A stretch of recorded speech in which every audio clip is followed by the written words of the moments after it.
Desde aquel día en que yo nací, supe que en la vida no hay por qué sufrir. Y hasta llorando yo me reí cuando la nalgada me dieron a mí. Desde muy niño me enamoré de la primavera y de las cosas que hacen del mundo un bello lugar. Yo nunca me quejo de tener que andar. Ay, camino, caminito, que camino tanto. No sé si tú sí sabes por qué no me...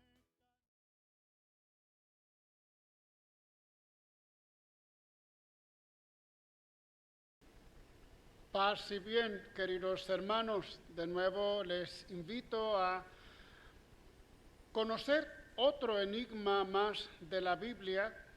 Vamos poco a poco conociendo algunos temas interesantes. En este caso tenemos nuestro tema también promulgado a través de una pregunta. Y la pregunta es, ¿le ordenó Dios al profeta Oseas casarse con una prostituta? ¿Sí? Esta es la pregunta que nos hacemos. Oseas es quizás el profeta más extraño de la historia de Israel. De hecho, él es un curioso testimonio de alguien que, cautivado por Dios, decide emprender una misión de un mensaje que tiene que llevar a su pueblo. Un joven israelita que actuó en los últimos años del reino del norte, hasta la conquista de Samaria, que fue en el año 721, conquista realizada por los asirios, uno de los imperios más terribles del momento. Aunque no sabemos la profesión del profeta Oseas, sí sabemos que era un hombre culto. De hecho, él es el único profeta del reino del norte que es escritor, es decir, que escribe posiblemente el libro que nosotros conocemos como el libro de Oseas.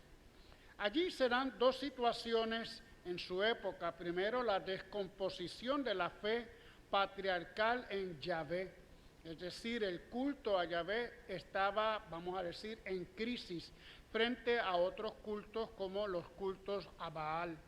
También otro elemento que podemos entender de este libro es la estructura política que permitía a un profeta opinar, participar de alguna forma en las cuestiones públicas. Por eso entonces conocemos de estas injerencias del profeta, como también de otros profetas, como por ejemplo el profeta Amos, en las injerencias del rey, de la política. Bueno, pues cierto día Dios le da una misteriosa orden a Oseas. Lo encontramos en el capítulo 1, ya comenzando el libro, en el verso 2.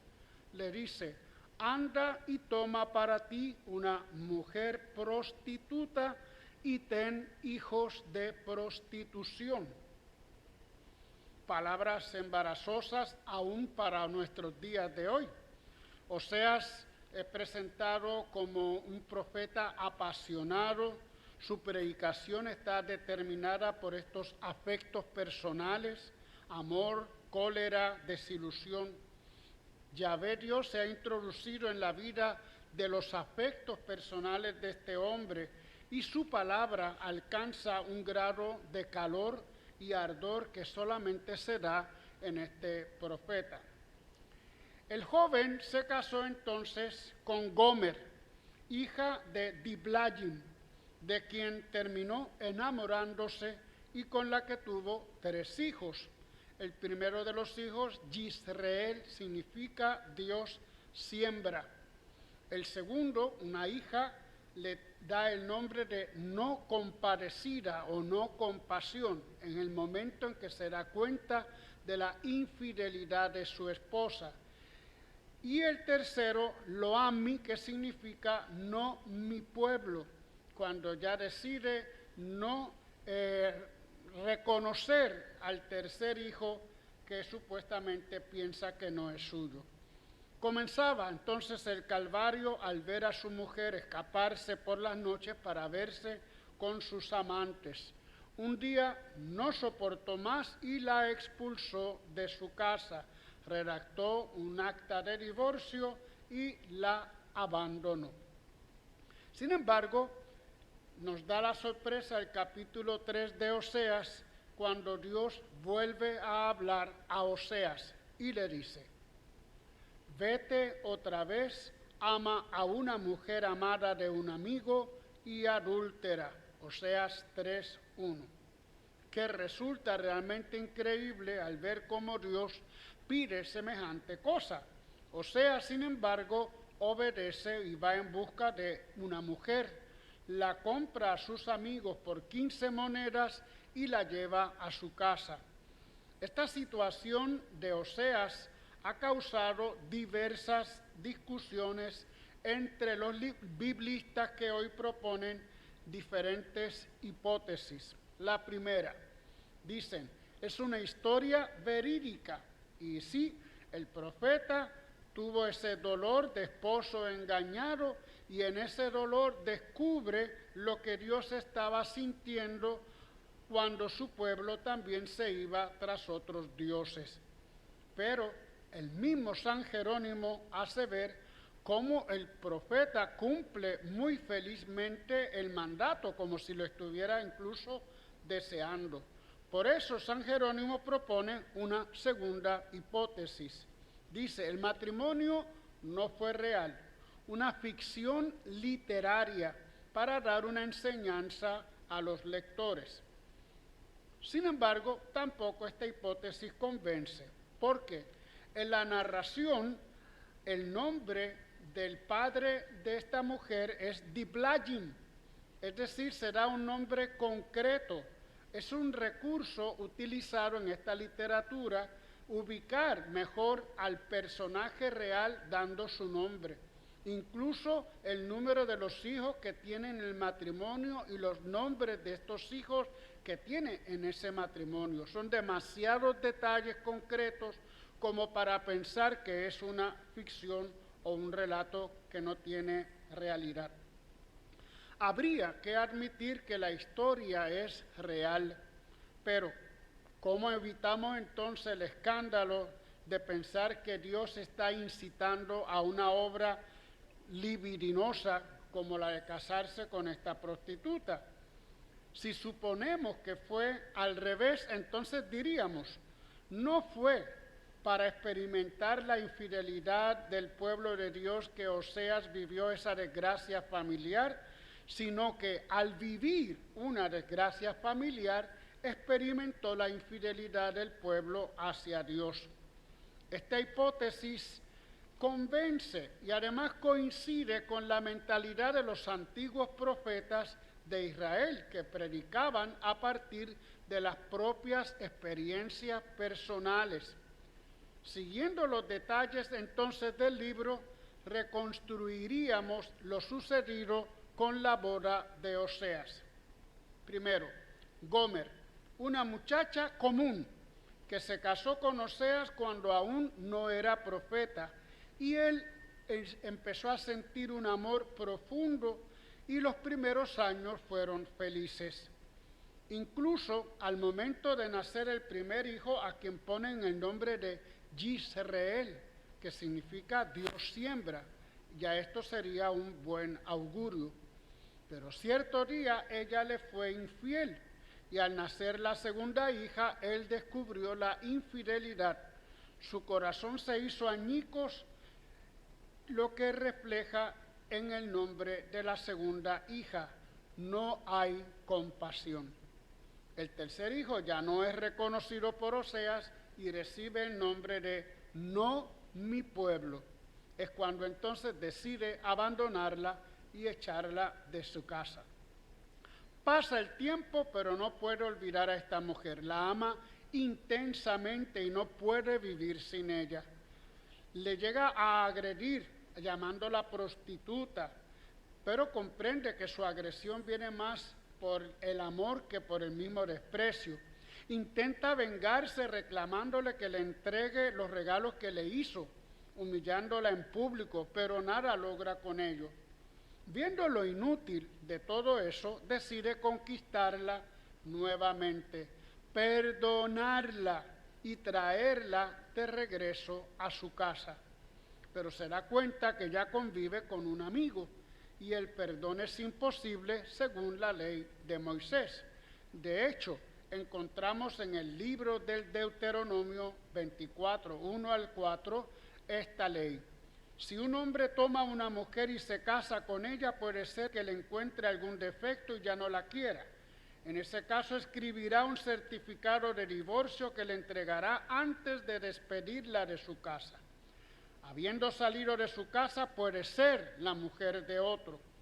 Pero si éste también ya no la quiere y la despide con un certificado de divorcio, o bien si llega a morir este hombre que la tomó como mujer suya, el primer marido que la repudió no podrá volver a tomarla por esposa, ya que pasó a ser para él como impura. Sería una abominación a los ojos de Yahvé que la volviera a tener. No manches la tierra que Yahvé te dará en herencia.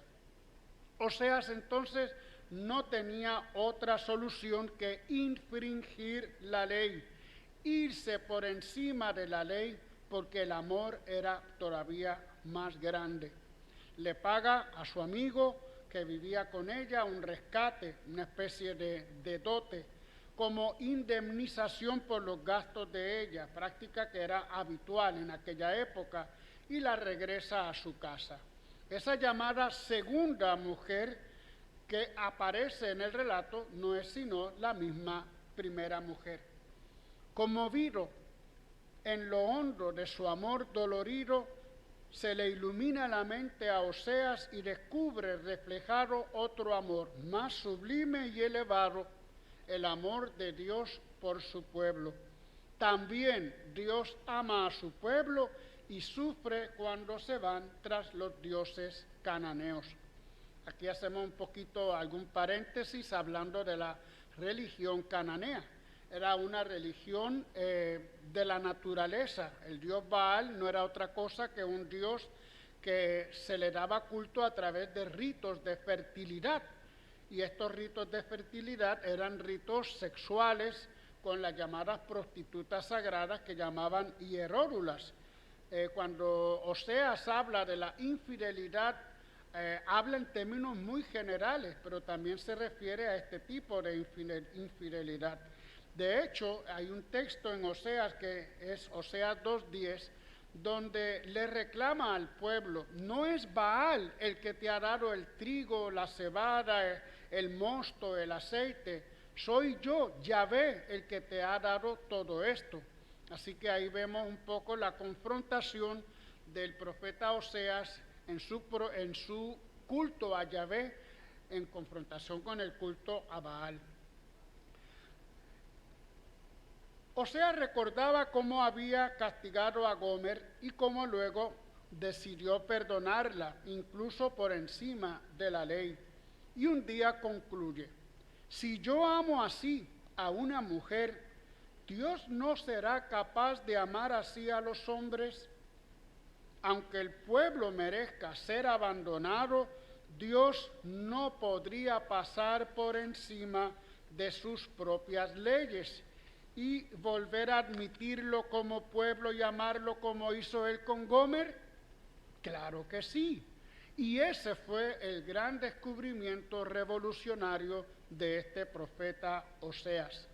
Nace entonces un predicador. Se convierte en el profeta del amor de Dios.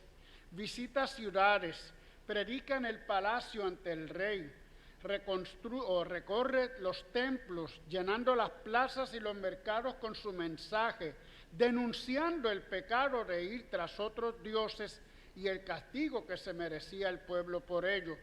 Pero también anunciaba algo novedoso para su época.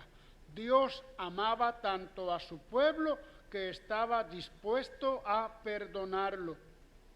Se explica todo esto en el vocabulario de Oseas por su experiencia conflictiva de matrimonio. Cuando habla de Dios, habla del marido. Cuando habla del pueblo de Israel, habla de la esposa. Cuando habla de la alianza en el Sinaí, la refiere como matrimonio.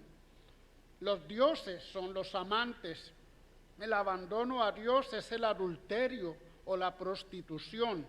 Y los primeros tiempos es el noviazgo, esos primeros tiempos del pueblo en Egipto cuando salió y caminó tantos años por el desierto. Ya anciano, Oseas decide recoger sus experiencias en un libro. Descubre en su mentalidad primitiva propia del Antiguo Testamento que todo lo vivido no era por casualidad, sino por voluntad de Dios, que lo había hecho pasar por tales penurias para que descubriera el amor divino a los hombres. Entonces proyectó hacia el pasado las palabras que había escuchado más tarde. Ya muerto, su predicación causó un impacto tremendo. El Dios hasta ahora justiciero, estricto, severo, que castigaba el pecado al pecador, ahora era capaz de amar al hombre. En el siglo VII esto era una revolución. ¿Por qué? Porque incluso el verbo amar, que en hebreo se dice ahab, tiene connotaciones incluso sexuales. Por eso resultaba tan revolucionario. Sin embargo, el tema del amor de Dios hizo carrera. Oseas dice en su capítulo 2, verso 16, le hablaré al corazón, la llevaré de nuevo al desierto, yo te desposaré conmigo para siempre, te desposaré conmigo en justicia y en derecho, en amor y en compasión, te desposaré conmigo en fidelidad y tú conocerás a Yahvé. Jeremías sigue esa tendencia cuando dice, de ti recuerdo tu cariño juvenil, el amor de noviazgo, cuando me seguías por el desierto, por una tierra no sembrada. Ezequiel no se queda atrás. En capítulo 16, verso 8 dice, yo pasé junto a ti y te vi. Era tu tiempo, el tiempo de los amores. Me comprometí con juramento, hice alianza contigo y tú fuiste mía. Isaías 43, 4, eres precioso a mis ojos, me eres querido y yo te amo. Y el llamado tercer Isaías 62, 5 dice, como se casa un muchacho con una chica, se casará contigo tu Creador, y el gozo que siente el esposo con su esposa, lo sentirá Dios por ti. Así que vemos cómo a partir de Oseas hay una sucesión del tema del amor de Dios por su pueblo, comparado con los amores temporales, los amores terrenales. Cuando vino Jesús también nos habló del amor de Dios de todas las maneras posibles y dio un nuevo paso que él mismo se puso a sí mismo como el esposo de la humanidad. De hecho, Mateo lo coloca como el novio que va en busca de la novia el día de su casamiento. En las parábolas del novio, Marcos lo presenta como el novio de los creyentes, pero en la cumbre de todo este discurso bíblico sobre el amor, lo vamos a encontrar en Juan 3:16. Tanto amó Dios al mundo que entregó a su Hijo único para que todo el que cree en Él no muera, sino que tenga vida eterna. Y todavía más, encontramos en la primera carta que escribe Juan, capítulo 4, versículo 8, que todos cantamos, que la esencia de Dios es el amor, que Dios es amor. Y todavía más, capítulo 4, verso 16, Dios es amor, y el que permanece en amor, permanece en Dios y Dios en él. El largo camino que inició Oseas llega a su culmen, del Dios vengador del Antiguo Testamento hasta el Dios del amor del Nuevo Testamento. La imagen divina se había transformado profundamente. Dios mostró finalmente su verdadero rostro. En fin, Oseas, en su tragedia familiar, aprende que de todas las situaciones de la vida, por más angustiosas que puedan ser, se puede sacar una enseñanza. Hoy sabemos que las situaciones amargas no son enviadas por Dios, como Oseas, como Job, no son pruebas divinas, simplemente pasan porque la vida nos somete constantemente a duros golpes. Pero si las afrontamos con fe y descubrimos a Dios en medio de ese sufrimiento, lejos de hundirnos, su problema puede ayudarnos a convertirlo en fuente de enseñanza, de madurez a la que tal vez no habríamos llegado sin esa experiencia. Como Oseas, que conoció el verdadero amor cuando la hija de Diblaim le ocasionó el dolor más grande de su vida. Me imagino que con este enigma, inmediatamente los que nos están oyendo, los que nos están viendo, van a buscar el libro de Oseas para leerlo. Les aseguro que van a alegrarse, van a emocionarse con este profeta. Uno de los grandes profetas, aunque le llamamos profeta menor, pero uno de los profetas más importantes en este tema del amor de Dios. Con esto terminamos hoy nuestro enigma de la Biblia. Les recuerdo que tenemos nuestra misa los sábados a las 5 de la tarde y los domingos 9 y 11. Así en la semana solamente tenemos una misa a las 6 de la tarde, pero que si no me equivoco, el próximo jueves 21 tendremos hora santa desde las 5 de la tarde. Hasta entonces, paz y bien y santa alegría.